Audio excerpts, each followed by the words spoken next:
She was not supposed to be there. She was not supposed to be in that car, on that road, pulling up to those gates.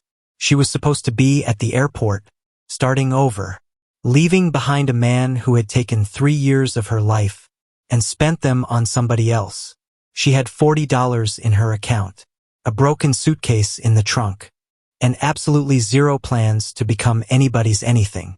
But the driver turned the wrong way, and the universe, the way it sometimes does when it has been watching you settle for less than you deserve, decided that Tuesday morning was the day everything changed. His name was Han Jwin, 31 years old, Korean-American. He built his family's empire into something that made investors nervous, and competitors take notes. He was supposed to be getting married that morning. His bride was gone by 6 a.m. 500 guests were arriving in 2 hours, and the wrong woman had just stepped out of his car.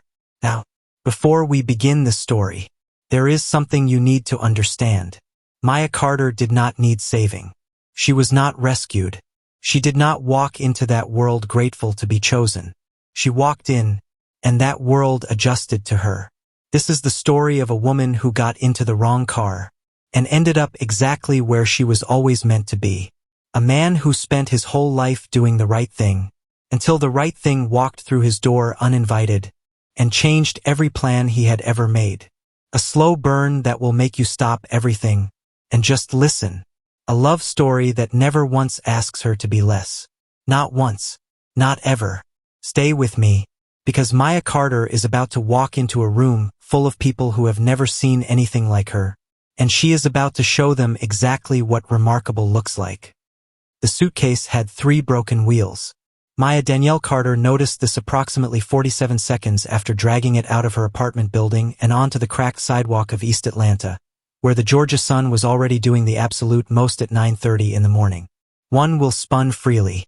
One will refuse to spin at all. The third made a sound like a dying animal every time it rolled over a seam in the pavement. It was, she decided, the perfect metaphor for her entire life right now. "Okay," she said to no one in particular, squinting against the glare and readjusting the strap of her carry-on bag on her shoulder. "Okay, we're doing this." She had $40 in her checking account, a one-way ticket to New York that her cousin Diane had purchased for her after listening to 20 minutes of crying over the phone, and exactly 0 reasons to stay in Atlanta for one more day.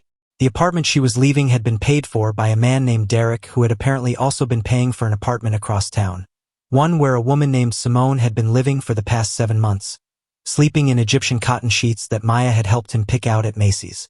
She found out on a Tuesday. By Thursday, she had packed everything she owned into 3 suitcases, one of which now had 3 broken wheels. Maya pulled the suitcase to the curb and opened her phone to check her rideshare app. The fare to Hartsfield-Jackson was showing $42. She had $40 in her account.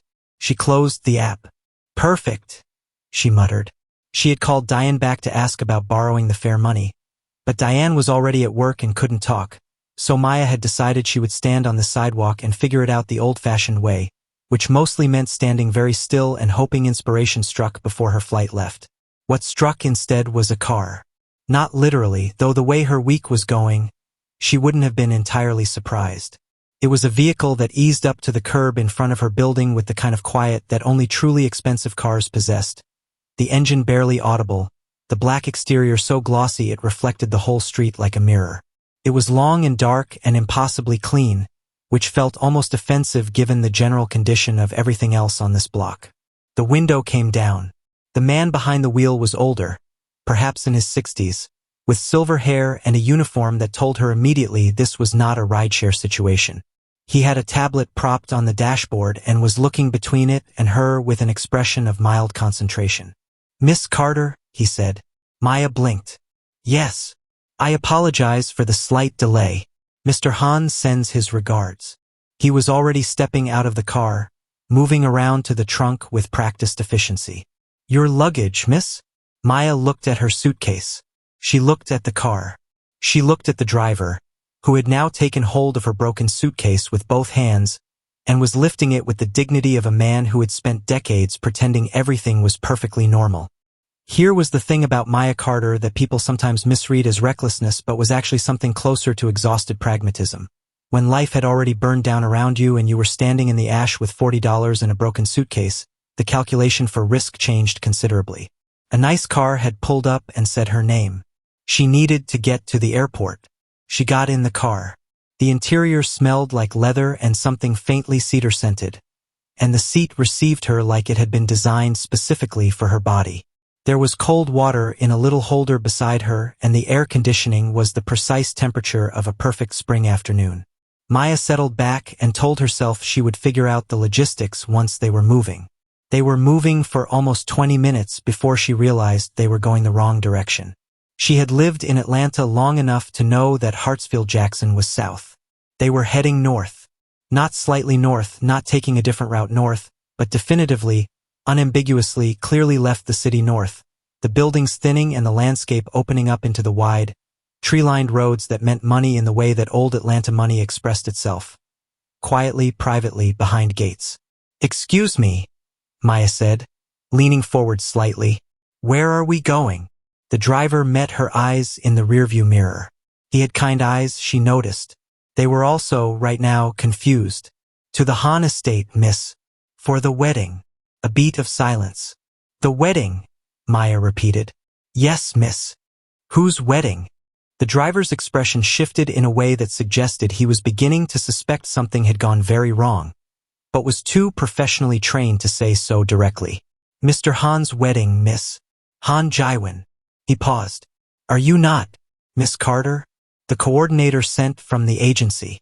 Maya Danielle Carter, 26 years old, event coordinator by trade, because of course that was her profession, because the universe had a sense of humor that was frankly becoming exhausting.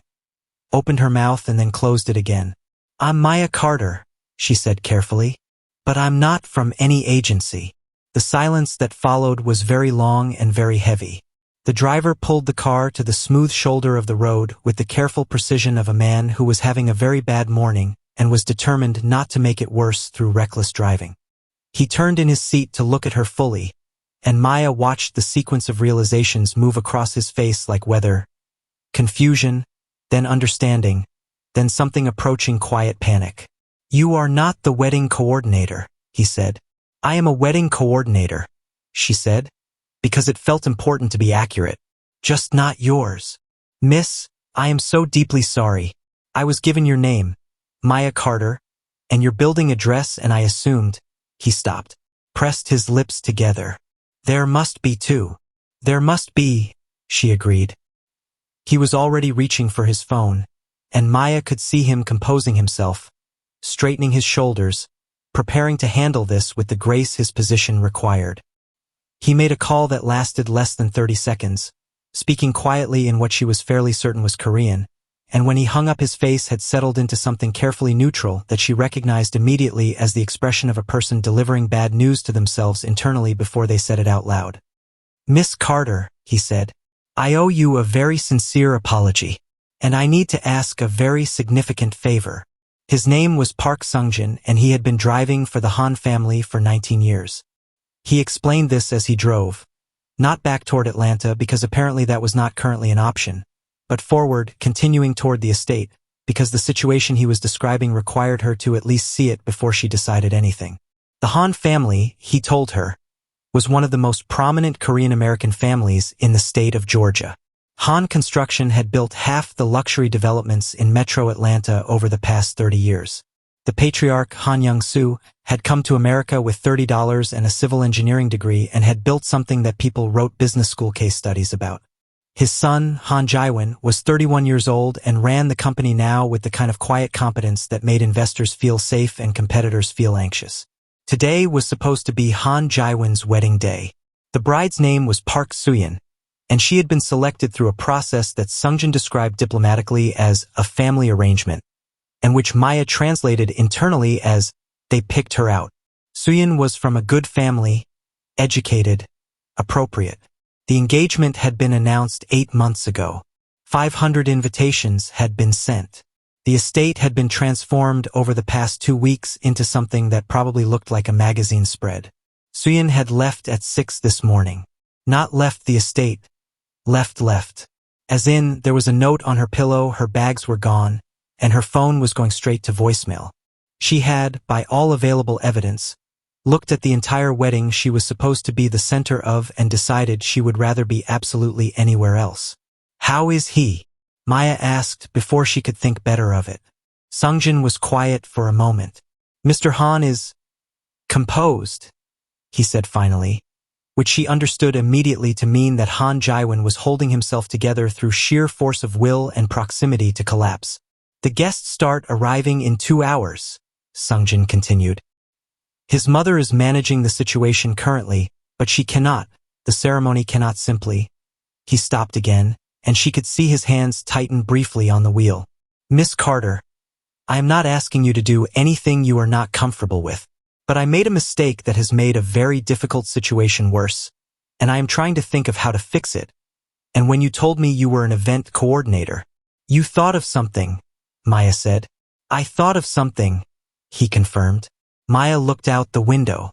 The road they were on now was lined with dogwood trees that were doing their full spring glory, white blossoms thick against the blue sky, and even through the distraction of everything she was being told, she noticed that it was genuinely beautiful. Atlanta always surprised her like that. You'd be in the middle of something impossible and the trees would be absolutely stunning. "I need to be in New York," she said. "I know. I have a flight. I know. I will personally arrange a new ticket for any flight you choose. Any airline. Anytime. I don't know these people. I know. And you want me to what exactly? Pretend to be a wedding coordinator I'm not. I want you to be exactly what you are," Sungjin said, and his voice was so genuinely earnest that she turned to look at him. "You are a wedding coordinator. The one who was supposed to be here had a conflict. You are filling in. That is not entirely untrue." Maya stared at him. He had the grace to look slightly abashed. "I am trying to find an angle that is not a lie." "How'd that work out?" "Not well," he admitted. Despite everything. The broken suitcase in the trunk, the $40 in her account, the ruins of the last 3 years of her life packed into bags heading nowhere. Maya laughed. It came out of her before she could stop it, genuine and slightly helpless, and Sungjin glanced at her in the mirror with something like relief. "Tell me what you actually need," she said when the laugh settled. He told her. The Han estate appeared at the end of a long private drive flanked by manicured hedges, and Maya's first thought was that it looked like something her younger self would have torn out of a magazine and taped to her wall next to her vision board. It was not a house so much as a statement. 3 stories of white stone and floor-to-ceiling windows, with grounds that rolled away in every direction in shades of green that seemed almost artificially perfect. Tents had been erected on the south lawn, white silk panels catching the breeze, and she could already see the infrastructure of a significant event. Caterers, florists, staff moving in the purposeful patterns of people with a long task list and a firm deadline. 500 guests. 2 hours. Sungjin parked at the back of the house, away from the main drive, and turned to her with an expression that contained both hope and apology in equal measure. "Miss Carter, I want to be clear, you do not have to do anything.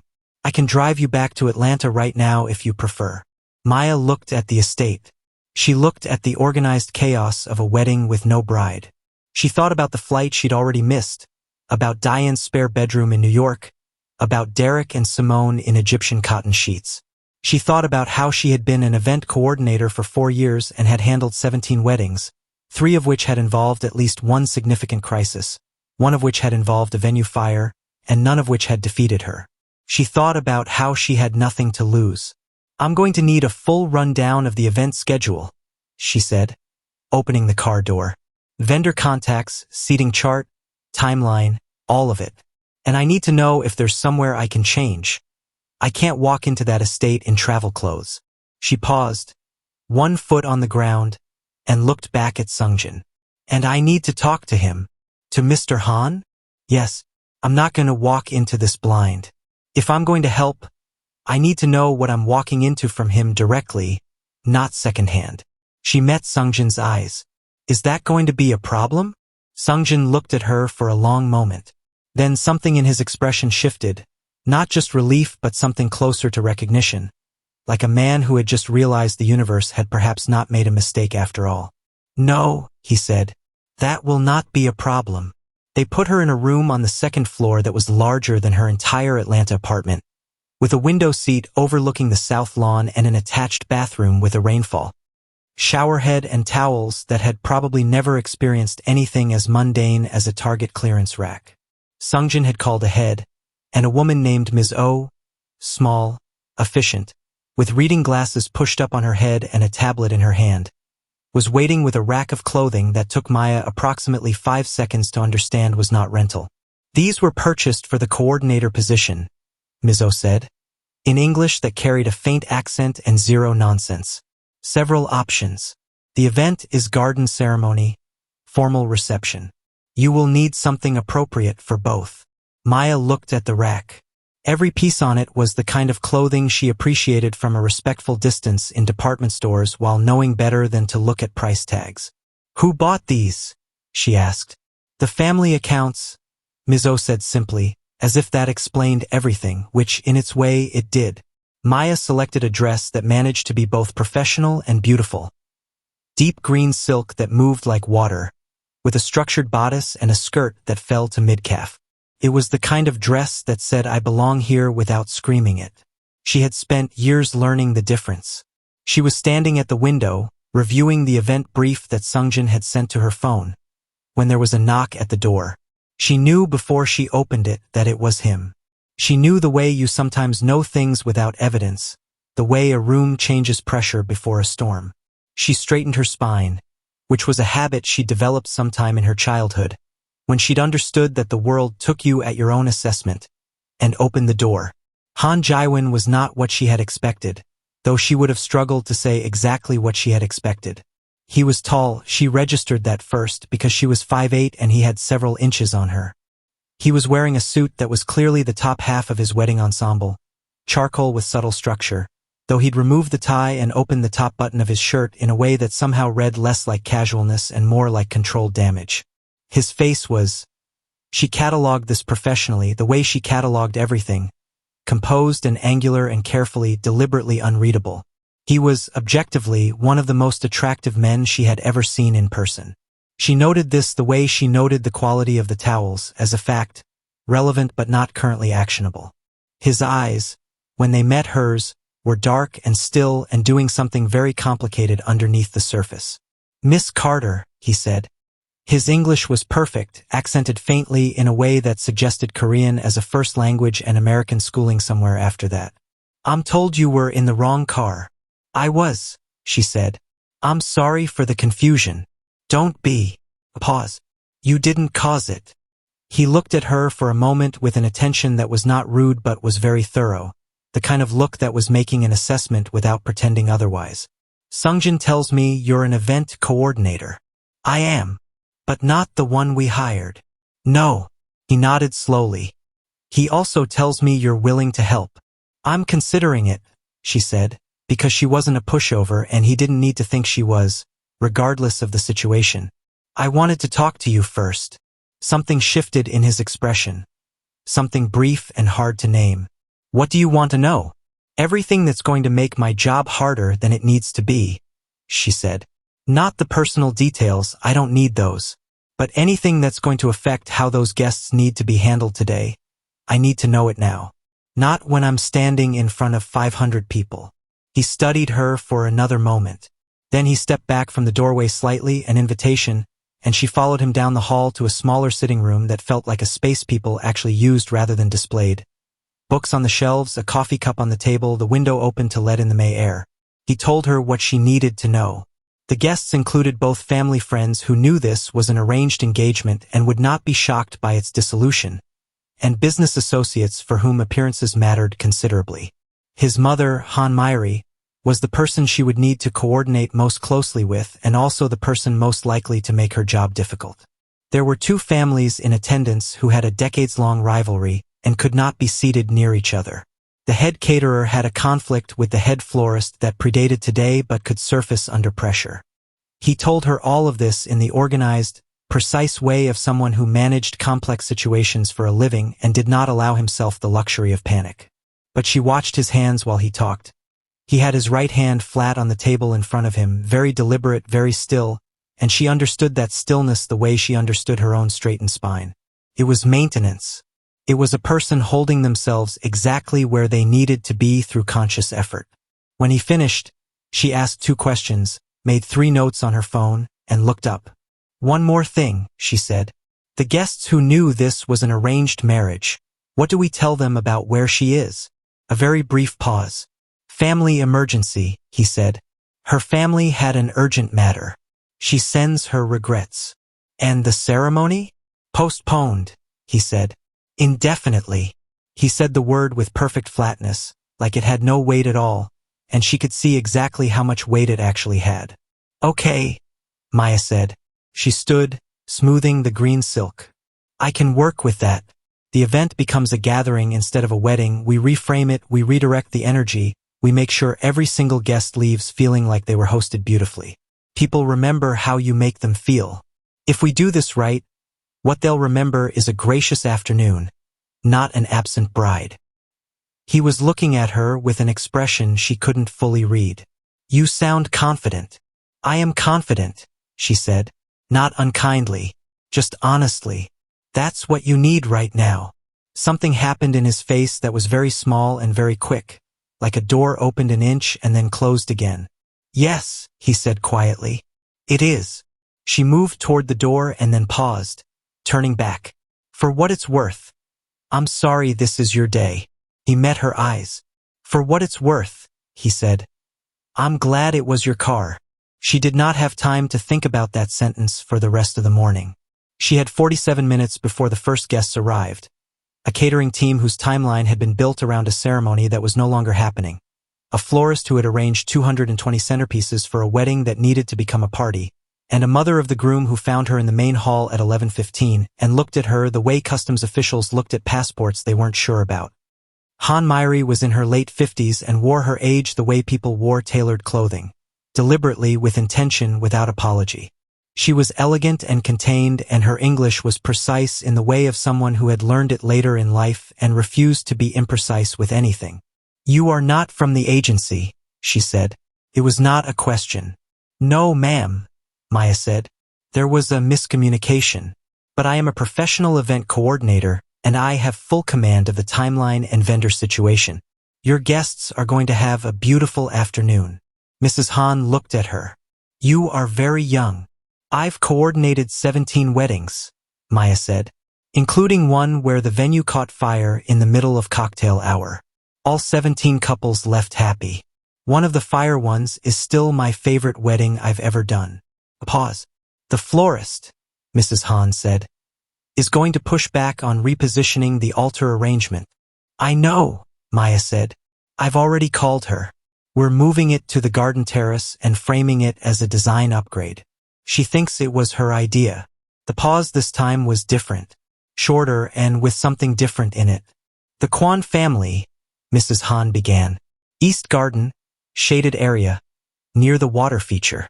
The Shin family is in the west tent. I have the seating coordinator repositioning now." Mrs. Han looked at her for a long moment. Then she said, in a tone that was not warm exactly but was not cold either, the tone of a woman who respected competence above most things, "The caterer will need new direction on timing. I'm meeting with him in 6 minutes," Maya said. "Would you like to join me?" Mrs. Han looked at her. Something shifted in her expression. Not warmth exactly, but something adjacent to it. Acceptance, maybe. Assessment passing into something else. "Yes," she said. "I would." The first guests arrived at noon. Maya was everywhere and nowhere, visible enough to direct, invisible enough not to intrude, the way good event coordination always worked.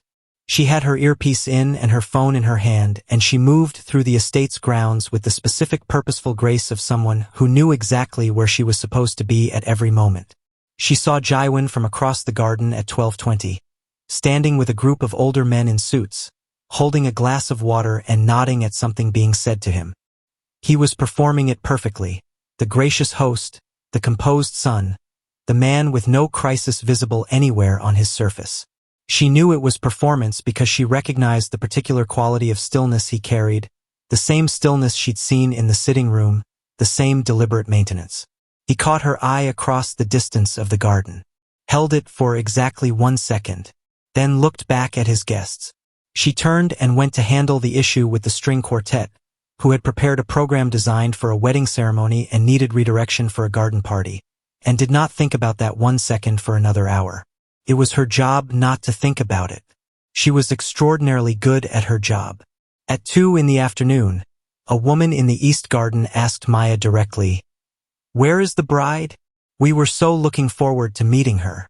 Maya smiled, the specific smile she had developed for exactly this kind of moment, warm and containing just enough information to satisfy without opening any doors.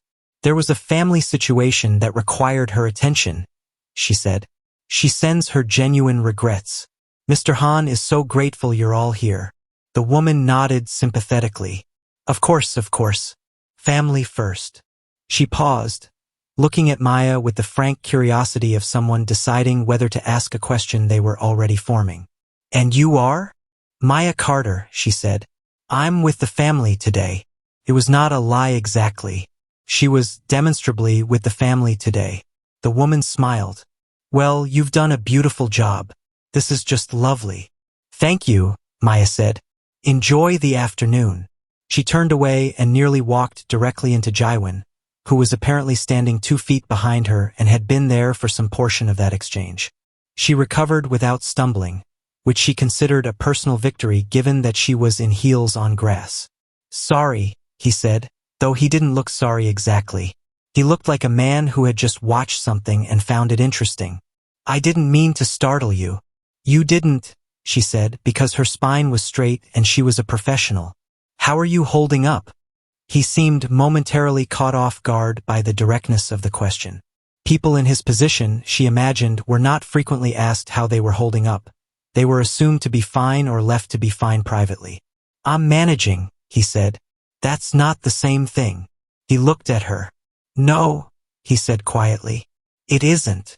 They stood for a moment in the middle of his almost wedding, the sound of a string quartet and polite conversation around them, the afternoon light doing something golden and unreasonable in the dogwood trees. "Your 2 o'clock guest," he said. She was always going to ask that. She asks everything directly and expects the same in return. "I know," Maya said. "I could tell when she walked up." "How?" "The way she holds herself." Some people ask questions because they want to seem interested. She asked because she actually wanted to know. Maya glanced at him. "I gave her enough to satisfy without enough to gossip with. She'll be fine." Jiwon was looking at her with that expression again, the one she kept catching and couldn't entirely read, the one that had something underneath it she didn't have time to examine. "Yes," he said. "She will." A pause. "Thank you, Miss Carter." "Maya," she said, before she could think better of it. "Miss Carter sounds like you're talking to someone else." Something shifted in his face. Not quite a smile, but a movement toward the territory where a smile might live. "Maya," he said, as if testing the shape of it. Her phone buzzed. The caterer had a question about dessert timing. "Excuse me," she said, and walked away into the afternoon, and did not think about the way he'd said her name for at least another 20 minutes. She reminded herself, extraordinarily good at her job. By 4 o'clock the event had found its rhythm, the way events always did when you managed them well. Guests settled into clusters of conversation. The food was excellent, the music was exactly right, and the absence at the center of the afternoon had been smoothly, gracefully covered over so that what remained was simply a beautiful gathering on a beautiful day. Maya allowed herself exactly 3 minutes on a bench near the rose garden to take off her heels and press her bare feet against the grass and breathe. She had been going for 6 hours. Her flight was long gone. She had no plan for tonight, no plan for tomorrow, and $40 in her account. She was sitting in the garden of a family she'd met this morning, wearing a dress that cost more than her rent, having just coordinated the unwedding of a man she'd spoken to for a total of perhaps 20 minutes. It was, she decided, a Tuesday-level disaster that had somehow turned into a Thursday. Not good exactly, but survivable, and with occasional moments of something that felt almost like purpose. "You took your shoes off." She looked up. Jiwon was standing at the entrance to the rose garden, his jacket now removed, The sleeves of his dress shirt rolled to the elbows in a way that suggested he had reached the edge of formality and was carefully negotiating its borders. 3-minute break, she said. I'll put them back on. Don't, he said. He came and sat down on the far end of the bench, not close but present. He had 2 glasses in his hands and extended one toward her. Sparkling water. You haven't had anything to drink all day. She took it. You noticed that? I notice things. He looked out at the garden. It's something I've been told is both a strength and a liability, depending on the situation. Maya sipped the water. It was cold and perfect, and she hadn't realized how thirsty she was until this moment. The guests are doing well, he said. It was not quite a compliment and not quite a question. They're doing very well, she said. Mrs. Kwan in the East Garden made a new friend. Table 7 is on its 3rd bottle of wine, but in the happy way, not the problematic way. The string quartet has really come into their own since we gave them the latitude to improvise. He was quiet for a moment. You're remarkable at this. She looked at him.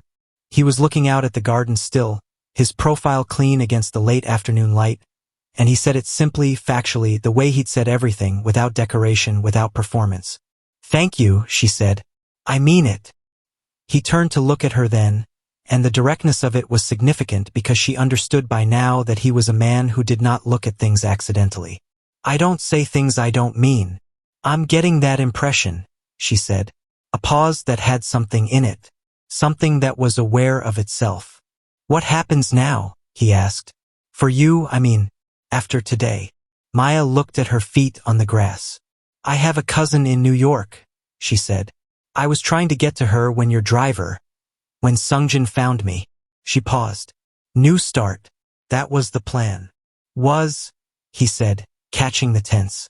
Still is, she said. The plan just has a new departure date. He nodded slowly. If you need, Sungjin will arrange a hotel for tonight.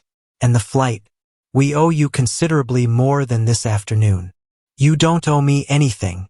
We owe you everything, he said.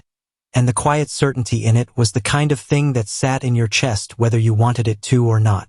My family's afternoon, my mother's composure, 500 guests who left without witnessing a catastrophe. That's not nothing, Maya. She heard her name in his voice again and did not react to it because she was professional and also because some things you had to not react to in the moment and deal with later, quietly, when no one was watching. I'll take the hotel, she said. And the flight. Good. He looked back at the garden. And if, he stopped. If, she said. He was quiet for another moment. We have a board dinner next week, he said. A significant one. We were supposed to present a united front, Han Jwin and his new wife, the stable family man, the settled heir. It was part of the narrative. He paused.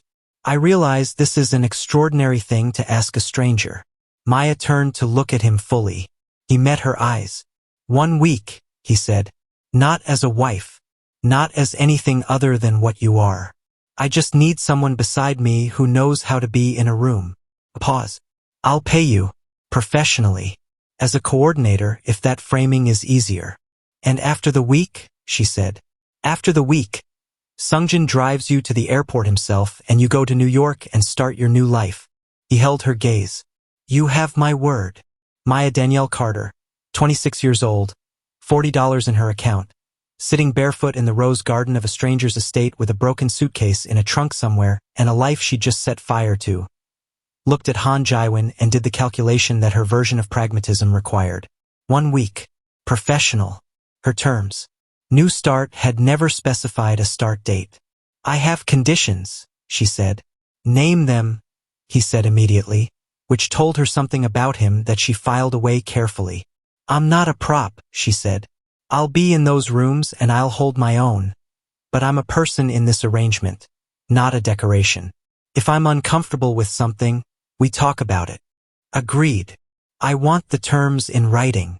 I'll have my lawyer draft it tonight. And I pick my own clothes. Something happened in his expression. The thing that was in the territory where a smile might live got slightly closer to being an actual smile. The ones from today were fine, she said. But I pick them. Agreed, he said. A pause. Anything else? Maya thought about it. She looked at this man who was composed and complicated and had said her name like he was making a note of it for later. She thought about the broken suitcase and the $40 in Diane's spare bedroom in New York, which would still be there in a week. Yes, she said. Tell me something true about yourself. Not the company. Not the family. Something actually true. He looked at her. The afternoon light was doing something unreasonable to everything, and she refused to let it affect her assessment. I didn't love her, he said quietly. Suyin, I want to be clear about that because I think it matters to be clear about it. It was an arrangement and I was going to honor it because that's what I do. But when she left, he stopped. Something moved through his expression that was brief and honest and more unguarded than anything she'd seen from him all day. The feeling I had when I read her note was not what I expected. What did you feel? Maya asked softly. He met her eyes. Relief, he said. I felt relief, and then I felt ashamed of the relief. And I've been sitting with both of those things all day. Maya held his gaze for a moment. Then she nodded slowly, with the weight of someone receiving something that was actually true and treating it accordingly. Okay, she said. 1 week. She put her shoes back on, stood, smoothed the green silk dress, and extended her hand. He stood and shook it, and his hand was warm and firm and held hers for exactly the right amount of time, not a second longer than it needed to be. Thank you, Maya, he said. Don't thank me yet, she said. You haven't seen me at a board dinner. This time the smile actually arrived. It was brief and it transformed his face in a way that she was going to have to think about later, privately, with the door closed. I think, he said, that I'm going to be very glad Sungjin took the wrong street this morning. Maya Carter picked up her tablet and walked back into the afternoon to finish the job, and did not let herself smile until she was around the corner and completely out of his eye line. Then she smiled for exactly 4 seconds. Then she put it away and went back to work. The hotel Sungjin arranged was not a hotel. Maya realized this approximately 30 seconds after he pulled through a second set of gates. Different from the main estate gates, quieter, tucked at the end of a service road lined with Japanese maples, and stopped in front of what could only be described as a guest house in the same way that the Atlantic Ocean could only be described as a body of water. Technically accurate, profoundly insufficient. It was a standalone structure set apart from the main estate by a garden and a stone path, 2 stories of the same white stone as the main house but scaled to something that felt almost intimate by comparison. Almost. There were floor-to-ceiling windows on the ground floor that looked out onto a private courtyard with a fountain, and climbing roses on the east wall that had clearly been there long enough to mean it, winding thick and deliberate up toward the second-floor balcony. This is the guest house, Sungjin said, carrying her broken suitcase up the path with the same dignity he applied to everything, which she was beginning to understand was simply his baseline. Sungjin, Maya said. Yes, miss. This is somebody's house. It is the guest house, he said again, patiently, in the tone of a man who understood that repetition was sometimes the most honest response available. Maya looked at the climbing roses. She looked at the fountain. She looked at her broken suitcase in his hands and thought about the apartment she had left that morning. The one with the water stain on the bathroom ceiling and the neighbor who played bass-heavy music until 2 in the morning and the kitchen window that had never fully closed since the winter before last. Okay, she said. The inside was worse in the specific way that beautiful things were worse when you encountered them unexpectedly. Worse meaning better, worse meaning the kind of thing that made you feel your chest do something involuntary. Hardwood floors the color of warm honey. A kitchen that had clearly been designed by someone who took cooking personally. A living room with a fireplace and built-in shelves already stocked with books.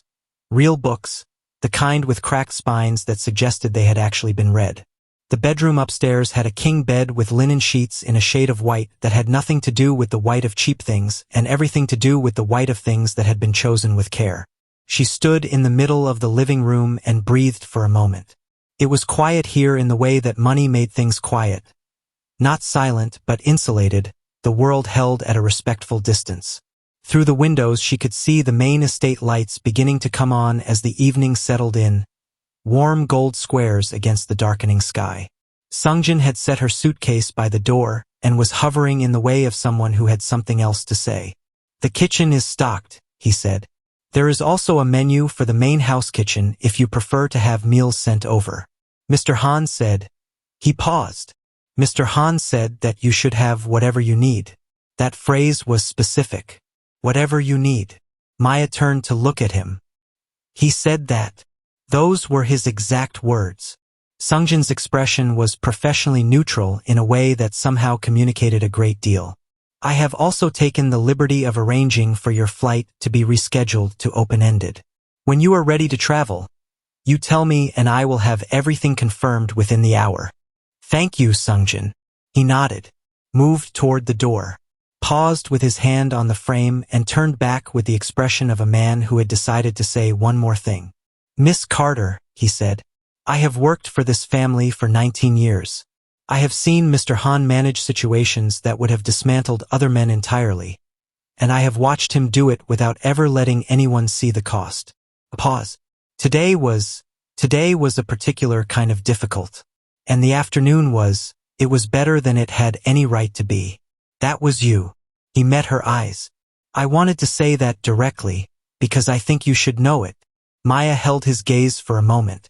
Thank you, Sungjin, she said again, and this time it carried more weight.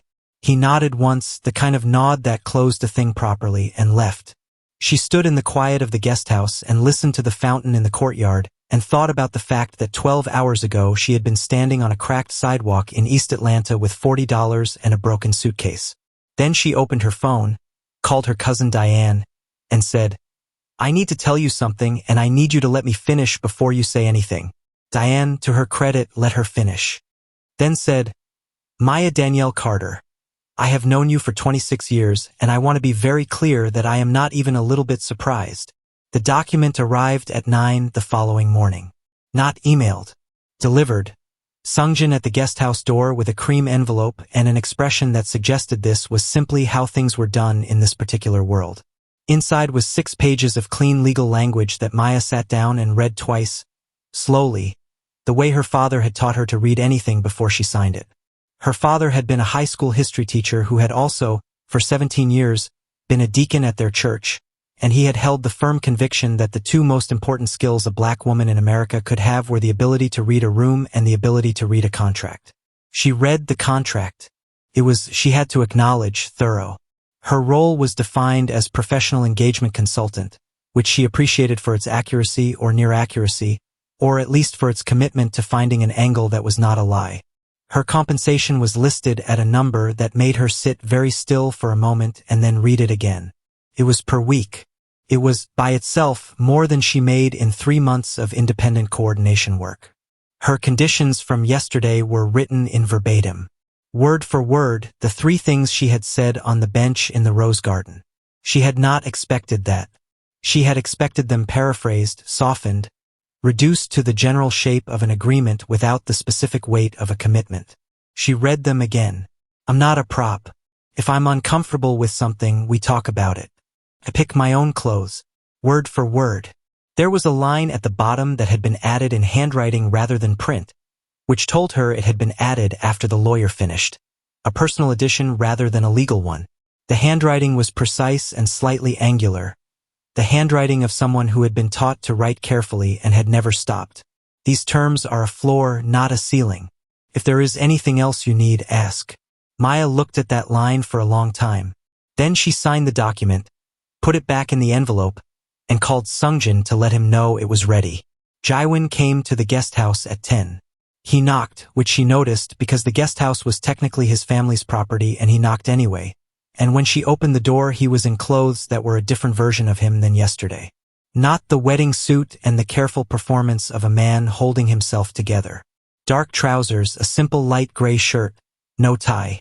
He looked.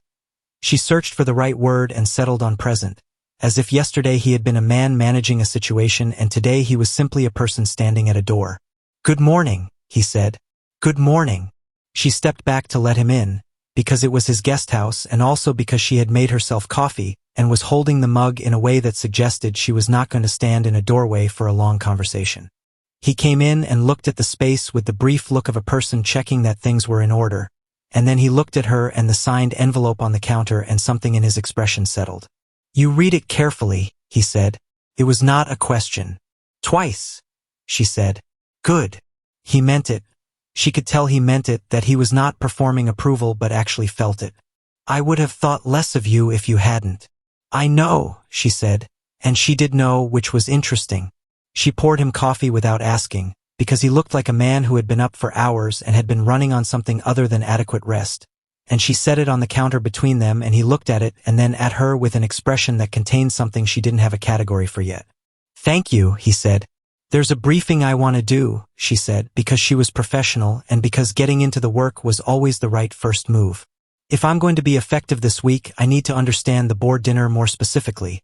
Who's in the room, what the dynamics are, what outcome you need from the evening beyond the obvious.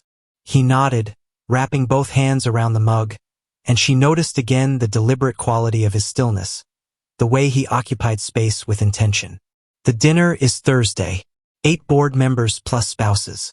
We're presenting the Q3 expansion proposal, new development in Buckhead, significant scale. 2 of the board members have been resistant, Chun Yong-soo and Park Hyun-woo. He paused. They've been resistant specifically because of what they perceive as instability in my personal situation. A 31-year-old unmarried CEO makes a certain kind of older investor nervous. So the bride wasn't just personal, Maya said. She was strategic. Everything in my family is both, he said quietly. Not bitterly, just accurately. And now instead of a new wife you're bringing, she gestured at herself. I'm bringing someone who held 500 people together yesterday without a single visible seam, he said. That's not nothing, Maya. There was her name again. She had noticed. She was noticing deliberately and carefully the way he deployed it. Not frequently. Not casually. He said her name the way he said everything, with intention, when he meant for it to carry weight. She let it pass and stayed on the work. Tell me about Chun Yong-soo. They spent 2 hours at the kitchen counter. She had a notebook, a real one, the small leather-bound kind she carried everywhere because she thought better with a pen in her hand, and she took notes in the margins and asked questions that made him stop sometimes, recalibrate, come at the information from a different direction. He answered everything directly, which she appreciated more than she intended to. She had spent 4 years working with clients who were allergic to directness, who communicated in suggestion and implication and expected her to translate, and there was something almost physically relieving about a person who simply said the thing. By noon, she had a clear picture of the landscape. 2 resistant board members who needed to feel reassured, not impressed. A chairman, Han Jwin, Jiwon's father, who would be present and whose relationship with his son was something Jiwon described as complex in a tone that told her it was significantly more than complex. 3 board members who were already supportive but needed the other 2 not to destabilize them. 2 who would follow the room. Your father, she said. Tell me about him. A brief pause. He built everything, Jiwon said, which means he has very specific ideas about how everything should be maintained. Including you? Including me. He turned the coffee mug slowly in his hands. He approved the arrangement with Suyin. It was partly his initiative. The Han family presenting a consolidated image, a son who was settled, grounded. He believes very firmly in the optics of stability. And how does he feel about yesterday? Jiwon was quiet for a moment. He hasn't said much, which, with my father, means he is saying a great deal. Maya nodded slowly, making a note. Will he be a problem Thursday? My father is never a problem, Jiwon said. He is the room. Whatever he decides, the room follows. A pause. Which is why Thursday matters more than the board knows. It's not really about the expansion proposal. It's about whether my father decides I have this under control. And does he know about me? He knows there is someone, Jiwon said carefully. The details, how you came to be here, those are not details he needs. What does he think the details are? Jiwon met her eyes. That I had a contingency. That I was prepared. Something moved through his expression briefly. My father respects preparation above most things. Maya looked at him steadily. And are you prepared? For Thursday? He held her gaze. I am now, he said. And said it simply, the way he said everything simple, without trying to make it into more than it was, which somehow made it into considerably more than it was. She looked back at her notebook. "Okay," she said. "We have 3 days. Here's what I need from you." The main estate was a different world in the daytime without 500 guests in it. Jiwon gave her a tour in the early afternoon, not a formal tour, not the kind you gave someone you were trying to impress, but the casual kind you gave someone who was going to be navigating the space and needed to know it practically. "Here is the room where the board dinner will be. Here is where my mother takes her morning calls, so this corridor is occupied until 11. Here is the library, the actual library, floor to ceiling, 2 stories of books with a rolling ladder on a rail, where he came when he needed to think." "You actually read all of these?" Maya asked, standing in the middle of the library and turning slowly. "Most of them." He was watching her with that quality of attention she was starting to recognize as simply how he moved through the world.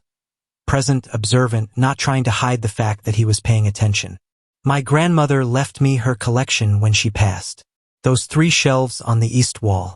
She had extraordinary taste." Maya walked to the east wall, ran her finger along the spines. Her grandmother had also been a reader, had kept her books in a specific order that made sense only to her, and had been furious whenever anyone put something back in the wrong place. She smiled without meaning to. "What?" Jiwon said. She glanced at him. He was leaning against the doorframe with his arms loosely crossed, and he was watching the smile. "My grandmother was the same," she said. "Books were her thing. She had rules about them." "What kind of rules?" "You could borrow any book you wanted," Maya said. "But you had to finish it. Didn't matter if you hated it. Didn't matter if it took you 3 years. You finished it and you brought it back and you told her one thing you learned from it. Even if the thing you learned was that some books aren't for you." Jiwon was quiet for a moment. "That's a good rule," he said. She was a smart woman. Maya looked back at the shelves. She would have had something to say about this situation. What would she have said? Maya considered it honestly. "Something that sounded like common sense and turned out to be wisdom," she said. That was her specialty. He smiled, a real one this time, not the brief almost smile from yesterday but an actual arrival, and it did what she had noted the previous day it did, which was transform his face into something that was its own problem entirely. She turned back to the books and told herself to focus. Dinner was unexpected.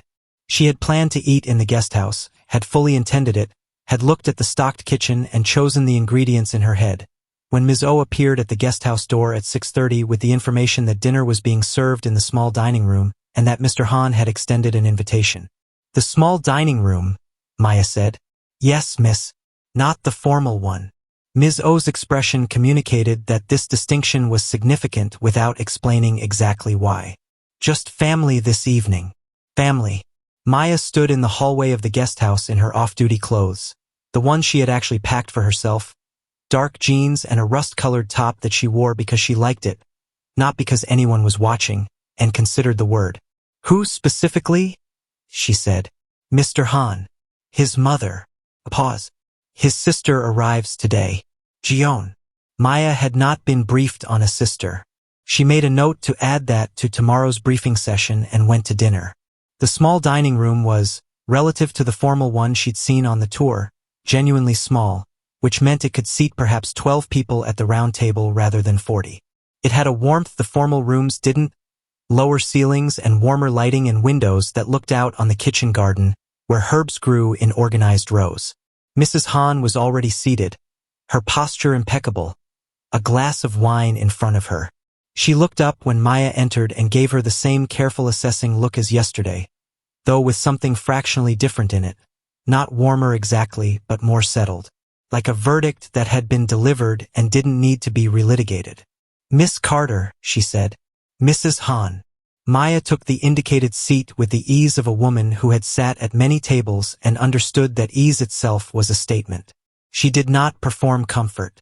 She simply was comfortable because she had decided to be, and that decision held.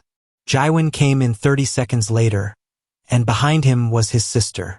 Han Jwin was 27, which Maya would learn later. Right now she registered the immediate impression, which was energy. She was the same height as her brother with a completely different relationship to stillness, which was to say she had no relationship with stillness at all. She moved into the room like someone who had been in motion all day and was not planning to stop anytime soon, and her eyes found Maya immediately with the frank, open curiosity of someone who had heard something and was here to form their own opinion. "Oh good. You're real," Jiwon said, dropping into the chair across from Maya with the ease of someone unbothered by formality in family spaces. "Sungjin was being very mysterious on the phone, and I was 40% sure Jiwon had made you up."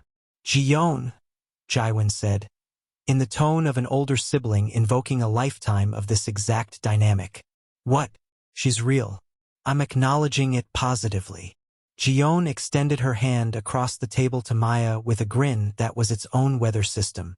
"Han Jwin, I work in fashion, I live in New York, and I am fully on your side in every situation before I even know what the situation is." Maya shook her hand. "Maya Carter. I know. Jiwon called me last night." Jiwon's eyes cut briefly to her brother. "He didn't say much, which with him means a lot." "Jiwon," Mrs. Han said, in a tone that contained centuries of maternal authority compressed into 2 words. Jiwon subsided into a grin that suggested subsiding was a temporary state.